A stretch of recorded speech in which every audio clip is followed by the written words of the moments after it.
Before diving into the conversation, it's a good idea to check your mic.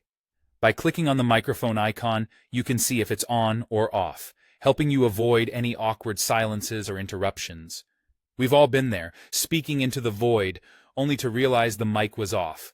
So, doing this check can be your lifesaver. Next, head over to your custom setup to click on Settings. Here, you can personalize your meeting experience.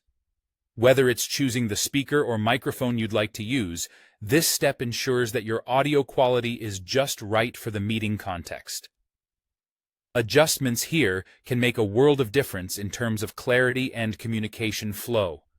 Once everything is set up to your liking, proceed by clicking Join Now. And there you have it. You're ready to meet with your team or clients, poised to communicate effectively. Following these steps will ensure that you're not only prepared, but also able to host and join meetings with confidence. Thank you for tuning in, and I hope this guide helps make your Microsoft Teams experience more efficient and enjoyable.